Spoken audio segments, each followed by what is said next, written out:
Minnesota enrolls 1 in 7 compared to 1 in 3 nationally for early childhood education. And in this Child Defense Fund study, it says that we are saving roughly $20,000 later for Minnesotans if we put somebody through Head Start. It's such a huge advantage. You have personal knowledge of Head Start. You want to just start on that? What does Head Start really do for somebody? I volunteered in a Head Start program my senior year in college, so in 1968-69, and it was known back then that Head Start made a tremendous difference in school readiness for the children who went through that experience, and nationwide it's less than half of the children who are eligible for Head Start today that can be funded, and in Minnesota it's even worse than that. It's about a third. So how do we explain that? How did that happen? Lack of commitment, lack of money. Plenty again and again says that he will never cut into education, but we've marched backwards at the same time. This is maybe just a statement then? I don't know what he's referring to, because Minnesota 2020 says that the average student aid has been cut by $1,300 per pupil in Governor Plenty's 2 terms, and of course the colleges and universities in the state have been devastated by cuts, and Plenty just ridiculously said when he proposed a cut in the last session that if it hadn't been for the federal mandates, he would have gladly cut even more out of higher education. So, you know, Minskew system, Mankato State has been cut 14% the faculty for the next year, and you hear that all over. The tuitions, we have the 3rd highest tuition for our 2-year public colleges of any state in the nation. We have in the top 10 in our universities. In the Minskew system, the state University of Minnesota is 50% higher tuition than the surrounding 4 states, and 1/3 higher than the next highest state, which is Wisconsin. So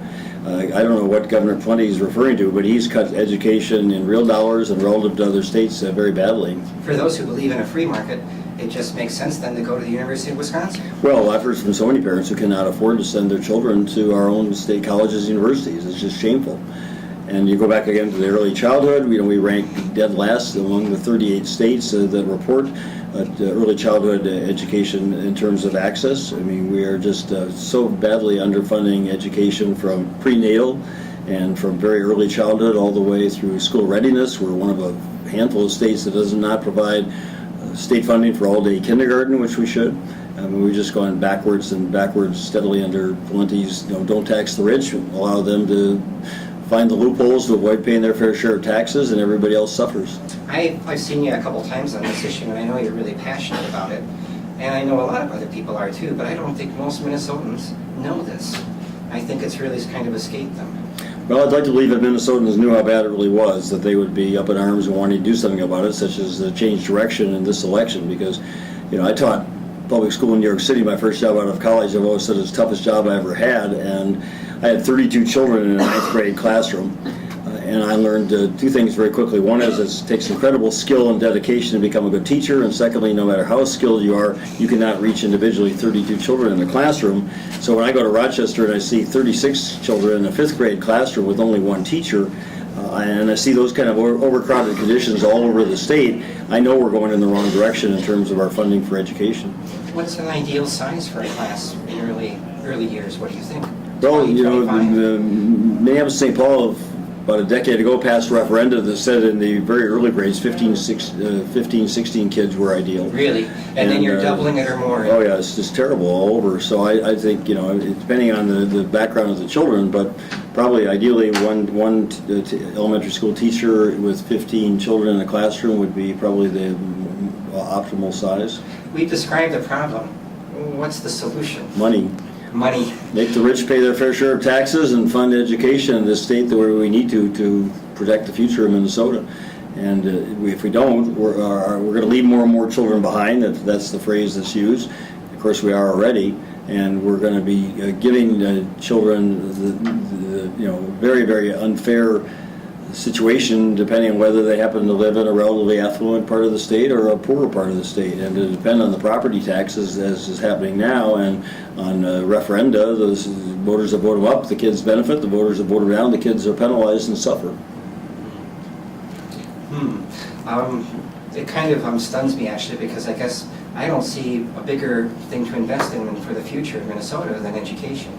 And even though I have never used the U of M myself, I feel like it's critical for 10, 20 years down the line for the future of our economy to see what happens at the U. Absolutely. Both the state economist, state demographer will tell anyone who listens the key to our past prosperity is education, key to our future prosperity is education. When I was state commissioner of economic development, I asked businesses, why do you locate or expand in Minnesota? Well-educated, hardworking, productive people is always number one.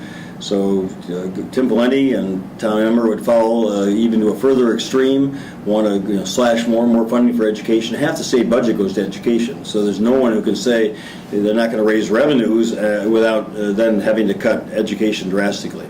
I'm proposing to raise $5 billion out of the $6 billion deficit in revenues.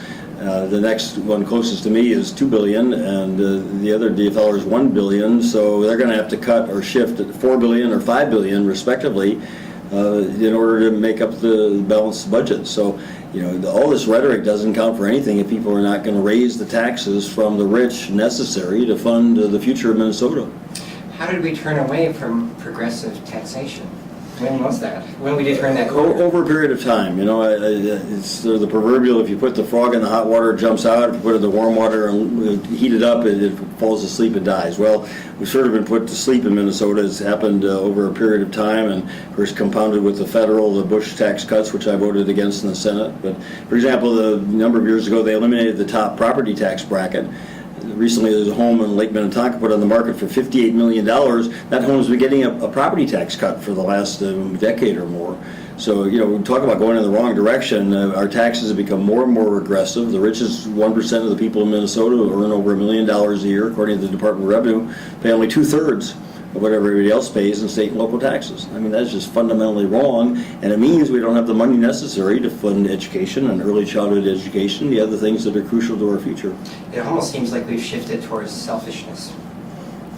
Well, I think our people in Minnesota are better than the government's been over the last 8 years. I mean, I think Minnesotans value education, understand the importance, and most of all want a fair tax system. I mean, the middle income Minnesotans have paid higher taxes over the last decade. They're called property taxes. The state auditor says property taxes have more than doubled in Minnesota over the last decade. That's the most unfair tax because whether or not you have a job or an income, you have to pay it. Whether your business or your farm is producing income, you have to pay the property tax. Whereas the income tax, if it's progressive, means the more money people make, the more they pay in taxes. But the rich have avoided that. Mr. Heaton, I've heard you say a couple times that you want to raise this money with taxes. What specifically are we talking about, the numbers for your increase? Well, what income bracket do you touch then? I'd start with an individual making $130,000 or more, a couple filing jointly $150,000 or more. I'd probably have 2 or maybe 3 additional brackets at the top level because I don't want to tax somebody making $150,000 at the same rate that I'm taxing somebody making $500,000 or $100 million in income. So you make it a progressive income tax, but you say to people who are making $1 million or $10 million or $100 million a year, do you think it's fair that you're paying only 2/3 of what somebody making $20,000 or $30,000 a year is paying in state and local taxes? It's just fundamentally wrong. And according to the Minnesota Department of Revenue, if the richest 10% of the people in the state paid the same percent of their income in state and local taxes as everyone else, that would be over $4 billion of additional revenue for the next biennium. So that's most of your problem. That's 2/3 of the projected deficit. Now I'm being attacked by the 2 other DFL candidates for governor for raising too much revenue.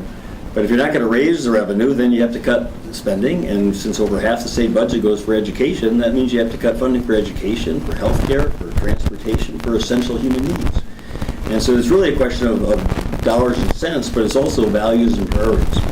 And those whose value or priority is to protect the tax loopholes that allow the rich to avoid paying their fair share of taxes are in one camp, and I put myself in the other, which says I want to make taxes fair, make the rich pay their fair share, so that we don't have to cut more money for education.